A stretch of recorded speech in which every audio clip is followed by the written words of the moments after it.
Bienvenue sur les podcasts de La Maison. Nous sommes dans une série sur nos valeurs, aimer, accepter, réconcilier. Ce dimanche, le message vous est apporté par David Tripet. Bonne écoute.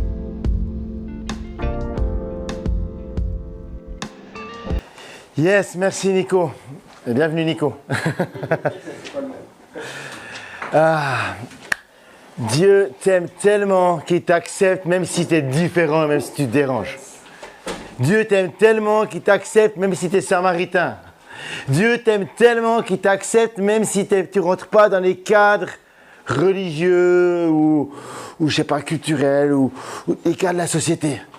Dieu t'aime tellement que même si tu déranges, il dit « Yes !» Tu déranges, tu es différente. Et je t'aime parce que tu es différente et différente. Jésus dérangeait. Jésus dérangeait. Et je crois que Jésus, il aime ceux qui dérangent. Parce qu'il aime la différence. Et il célèbre la différence. Il célèbre quand tu ne rôdes pas tout le temps dans les mêmes cadres. Après, ça ne veut pas dire qu'on doit tout le temps être là pour choquer. Et puis qu'on ne veut pas être une église qui choque. Vous avez vu, là, on a une église, la maison, dans un café. C'est choquant, franchement. Moi, je ne sais pas si je vais revenir dans cette église. En plus, le pasteur, il a une casquette. Non, franchement, n'importe quoi. À l'intérieur.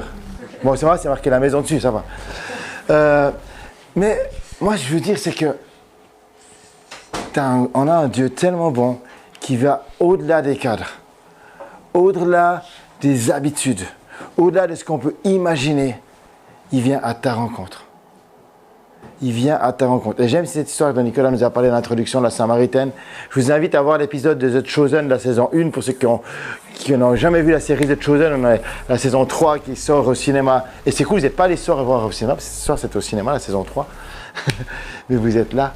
Mais The Chosen, il y a des super bons épisodes. Et dans la saison 1, il y a sur la Samaritaine, et c'est tellement fort.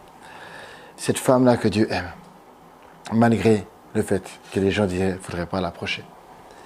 Et puis, il y a une autre histoire que j'aime beaucoup dans la Bible, qu'on va regarder ensemble. C'est l'histoire d'un gars qui s'appelle Zachée. Mais avant cela, on va prendre ça dans l'évangile de Luc au chapitre 18, verset 35. Avant ça, on voit que Jésus se rend dans cette ville qui s'appelle Jéricho.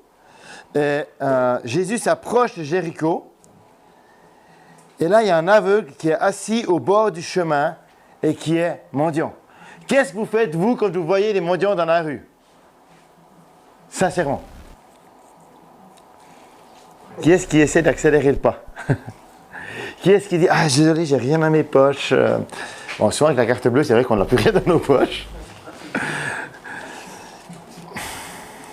En plus, quand il est aveugle, à l'époque, les aveugles, ils étaient encore plus rejetés. Et puis, souvent, c'est des gens sales, qui puaient, pauvres, etc., vraiment, qui ne donnaient pas envie qu'on s'approche d'eux. Il entendit la foule passer et demanda « Pourquoi il y a toute cette foule? Qu'est-ce qui se passe ?» Et on lui annonça que Jésus de Nazareth passait par là. Alors il s'écria « Jésus, fils de David !» Pas de moi, de l'autre David. « Aie pitié de moi !» Et ceux qui marchaient avant lui, lui faisaient des reproches pour le faire taire. « Mais tais-toi, dérange pas le maître, arrête, c'est comme Jésus, tais-toi, t'es comme mendiant. » Mais il criait d'autant plus fort, « Fils de David, aie pitié de moi. » Et Jésus s'arrête et il l'ordonne qu'on le lui amène. Et quand il se fut approché, il lui demanda, « Que veux-tu que je le fasse ?» Et elle répondit, « Seigneur, que je recouvre la vue. » Et Jésus lui dit, « Recouvre la vue, ta foi t'a sauvé. » À l'instant même, il recouvra la vue. Jésus, et suivit Jésus en glorifiant Dieu. Et tout le peuple, en voyant cela, rendit des louanges à Dieu. Jésus vient à la rencontre de celui qui dérange, de celui qu'on va rejeter. Et non seulement il va à sa rencontre, mais il lui demande « Qu'est-ce que tu veux ?» Alors que ça paraissait peut-être logique. Il aurait pu dire « Attends, tu veux combien Mais il n'a pas dit je veux de l'argent, il n'a pas dit ça, il a dit je veux retrouver la vue. Et Jésus fait ce miracle. Et qu'est-ce qui se passe à ce moment-là? Non seulement il recouvre la vue, mais il lui dit ta foi t'a sauvé. Au-delà de lui redonner la vue, il lui dit parce que tu as la foi, aujourd'hui tu es sauvé et tu passes du séjour des morts au paradis. Tu viens de ma maison. Aujourd'hui, je t'accueille dans la maison du Père. Aujourd'hui, tu deviens un fils du Dieu vivant. Aujourd'hui, par ta foi, la maison du Père t'est ouverte. Et ce Jésus-là, en faisant cela, qu'est-ce qui se passe? La foule entière glorifie Dieu parce qu'il voit que Dieu est tellement bon qu'il a guéri cet homme et qu'il vient à sa rencontre. Et juste après ça, Jésus rentre dans Jéricho. Il traverse la ville. Alors un homme du nom de Zachée, qui était le chef des péagers, c'est-à-dire le chef pour des impôts, il était riche et il cherchait à voir qui était Jésus. Mais il ne pouvait pas à cause de la foule car il était de petite taille. C'était un homme riche qui ramassait les impôts et qui n'était pas aimé parce que quand tu es péager, quand tu ramasses les impôts, déjà on n'aime pas trop les gens qui ramassent les impôts. Mais en plus de ça, il travaillait à la solde de César. Il travaillait pas pour le bon peuple, quelque part. L'argent qu'il prenait n'allait pas dans les bonnes caisses. Et puis, il y avait certainement des trucs un peu louches dans ses finances. Donc, il n'était vraiment pas aimé. Et en plus, tout petit. Et il court en avant et monte sur un sycomore pour le voir parce que Jésus devait passer par là. Lorsque Jésus est arrivé à cet endroit, il leva les yeux et il dit, Jésus dit, Zachée, à toi de descendre, car il faut que je demeure aujourd'hui dans ta maison. Zachée, à toi de descendre ton arbre. Il faut qu'aujourd'hui, je demeure dans ta maison. Zachée se hâta de descendre, le reçut avec joie. Et à cette vue, tous murmurèrent et disaient, il est allé loger chez un homme pécheur. Mais Zachée, debout devant le Seigneur, lui dit, voici Seigneur, je donne aux pauvres la moitié de mes biens. Et si j'ai fait tort de quelque chose à quelqu'un, je lui rends le quadruple. Jésus lui dit, aujourd'hui, le salut est venu pour cette maison, parce que celui-ci est aussi fils d'Abraham. Car le Fils de l'homme est venu chercher et sauver ceux qui étaient perdus. Jésus vient chercher ceux qui sont perdus et accepte tout le monde. Tu as l'impression que tout le monde est contre toi, que tu es trop petit, que tu n'as pas ta place et que tu es obligé de monter en haut d'un arbre, mais sans que la foule te voie trop, mais comme ça quand tu es en haut de l'arbre, peut-être qu'on ne te verra pas trop dans les branches de l'arbre et dans les feuilles, puis qu'en même temps tu peux voir qu'est-ce qui se passe, mais tu n'as pas envie qu'on te remarque trop quand même, et puis peut-être que tu es un peu là-dedans. Peut-être que tu te dis, moi je suis tout le temps rejeté, mais Jésus s'intéresse à toi. Jésus t'aime tellement. Et c'est pourquoi nous, là, avec la maison, c'est tellement dans nos valeurs. Aimer, accepter, réconcilier. On veut que tu te sentes accepté ici, la maison, c'est ta maison. Bienvenue à la maison. La maison de Dieu est ta maison. C'est tellement important. Tu sais, quand moi j'étais en Suisse, dans mes montagnes, j'étais hyper rejeté à l'école. J'étais celui qui... aujourd'hui, on parlerait de harcèlement, et puis je pense que ce que j'ai vécu, ce serait vraiment dénoncé par la loi. Je me suis retrouvé en sang, je me suis retrouvé dans les sacs, les affaires vidées dans les poubelles et autres. À 12 ans, je voulais me suicider, tellement que c'était violent tout ce que je vivais. Et j'étais toujours celui, on me disait, tu n'arriveras à rien dans la vie. Tu ne pourras jamais, toi, tu ne vaux rien du tout. J'ai fait mon apprentissage de menuisier, c'est 4 ans en Suisse, donc c'est un peu plus poussé qu'en CAP. Et puis, je l'ai fait en 6 ans. Parce que je manquais d'assurance, je manquais de confiance. On me disait tout le temps, tu n'arriveras à rien. Tu n'auras jamais tes examens. Même comme la deuxième fois que je les ai passés, on m'a dit, tu ne les auras jamais. Si j'avais écouté toutes ces paroles qui étaient dites sur moi, je ne serais pas là aujourd'hui devant vous. Mais j'ai un grand Dieu qui m'a dit, toi, tu es accepté. Parce que tu es mon fils. Et j'ai mis en toi un trésor extraordinaire. Tu as de la valeur. Et je t'appelle. Lorsque Dieu m'a appelé, j'étais dans une rencontre de jeunes. Et à ce moment-là, la présence de Dieu est venue me toucher. Moi qui n'étais pas du tout issu des milieux chrétiens, évangéliques ou autres, j'étais là, je découvrais ce qui se passait. Mais ce Dieu d'amour est venu me dire, David, Je vais te sortir des ténèbres. Parce que moi, j'étais un grand fêtard et j'aimais faire la noce, etc. Mais c'est comme si Dieu m'a dit, tu n'as plus besoin de faire la noce pour oublier tes problèmes. Tu n'as plus besoin de faire la fête pour oublier tes problèmes. Tu n'as plus besoin de l'alcool pour oublier tes problèmes. Tu n'as plus besoin de tout ça. Parce que moi, dans ce que tu vis, je viens à ta rencontre. Parce que je t'aime. Ce grand Dieu d'amour m'a montré qu'il voulait me sortir de ce lieu-là où je croyais être libre, mais que je n'étais pas libre, en réalité, pour m'amener dans un autre lieu de liberté, qui n'a pas de limite. Il n'y a pas de mur. Il n'y a pas de cloison. Il n'est pas cloisonné. La maison de Dieu n'est pas cloisonnée. Vous savez quoi, dans la maison de Dieu, il n'y a pas de plafond. Parce qu'on peut toujours aller plus loin. Et on est appelé à collaborer avec le ciel. Dieu m'a montré qu'il y avait des trésors pour ma vie. Quand je suis rentré dans cette dimension-là, mes amis, j'ai découvert l'amour de Dieu. Je ne pensais pas être pasteur et arriver ici dans une ville comme Toulouse, en France. Je ne pensais pas voyager dans plein de nations. Je ne pensais pas que Dieu allait m'utiliser de la sorte que Dieu m'utilise. Mais parce que Dieu a dit que j'étais accepté. Et il voulait me réconcilier, me transformer et me montrer le chemin. Et aujourd'hui, c'est ce que j'aimerais vous libérer. Alors, pour moi, c'était le cœur de mon message. J'avais prévu plusieurs vidéos, mais je crois qu'on ne va pas y mettre.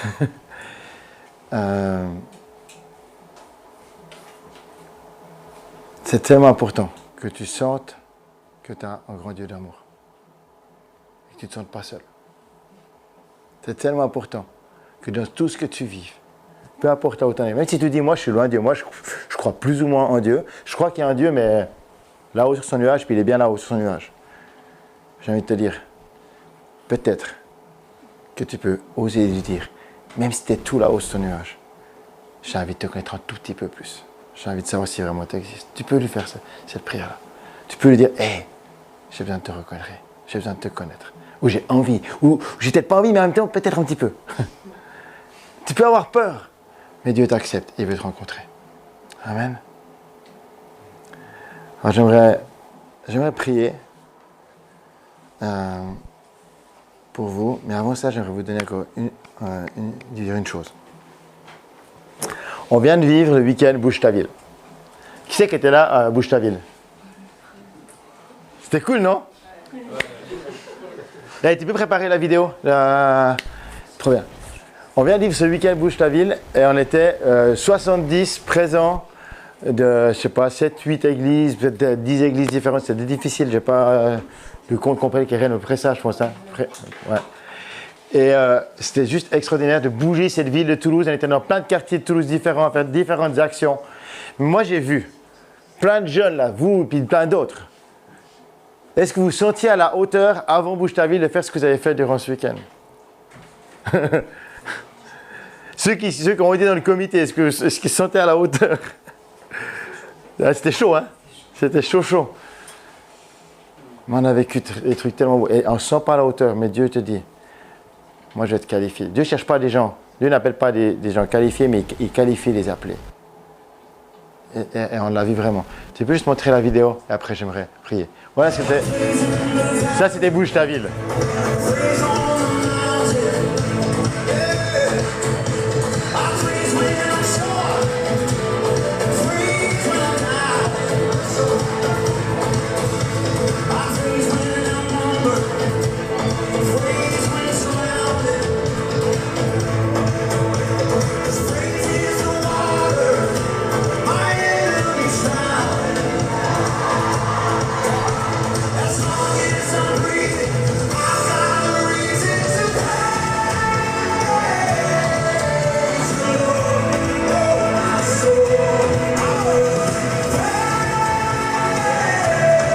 Yeah!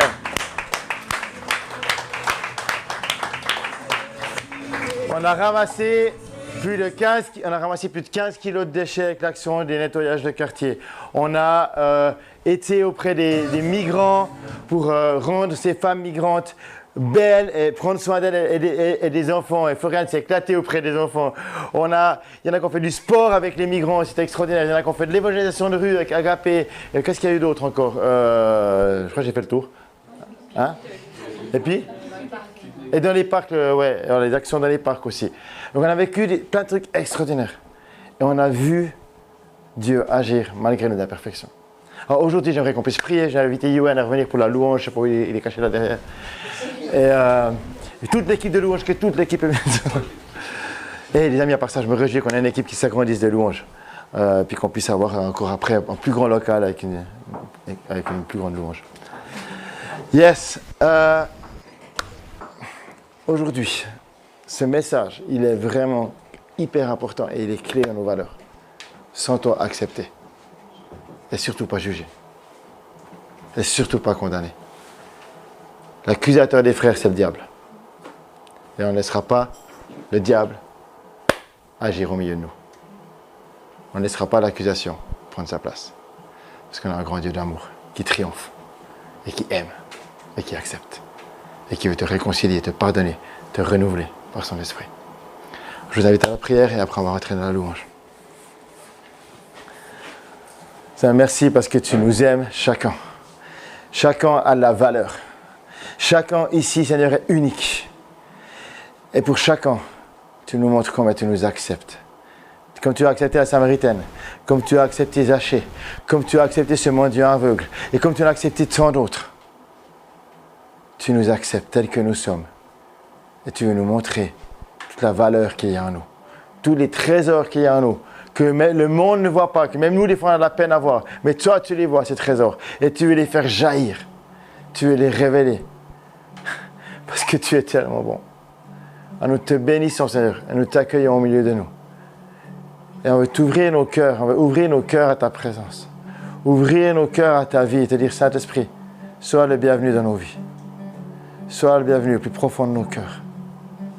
Et règne, et règne, et règne dans nos vies. Si aujourd'hui tu dis, mais moi, je lutte et je me sens rejeté. Tu luttes avec le rejet. Tu sais, le rejet, c'est un esprit, en fait. C'est-à-dire qu'il y a une puissance derrière le rejet qui t'amène à être comme pris dans la mort, dans la dépression, des choses comme ça. Des fois, c'est fort, des fois, c'est moins fort. Mais le rejet, il y a comme un combat. Si aujourd'hui, tu luttes dans ce rejet, j'aimerais qu'on puisse prier pour toi. Et pendant la louange, j'ai envie de te dire, soit tu demandes à quelqu'un qui est près de toi, que tu es à l'aise de prier pour ça, soit tu nous fais signe à Nicolas ou à moi-même, ou à Aude si elle revient après avec les enfants, mais on veut prier pour toi. Il ne faut pas que tu partes ici avec ce poids-là. Amen. Seigneur, merci parce que tu as brisé le rejet. Dans le nom de Jésus, moi je brise tout le pouvoir du rejet sur la vie de chacun d'entre nous, dans le nom de Jésus. On refuse que le rejet triomphe. On refuse qu'on se sente rejeté. Parce que tu ne nous as pas rejetés et on est fils et filles de Dieu. Si on choisit de te suivre, c'est vrai que tu nous as dit, si vous me suivez, vous êtes fils et filles de Dieu. Et tu as mis de la valeur en nous. Tu nous as créés à ton image. Et on va apprendre à te connaître, Jésus. Et découvrir ton amour encore plus et encore plus. Et en découvrant ton amour, on découvre qui on est vraiment en toi. Alors sois le bienvenu, Jésus. Amen.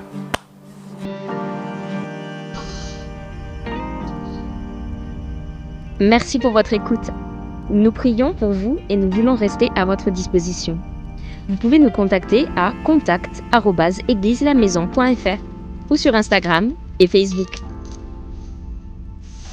Si vous avez été béni, vous pouvez partager ce podcast autour de vous. À très bientôt, à la maison.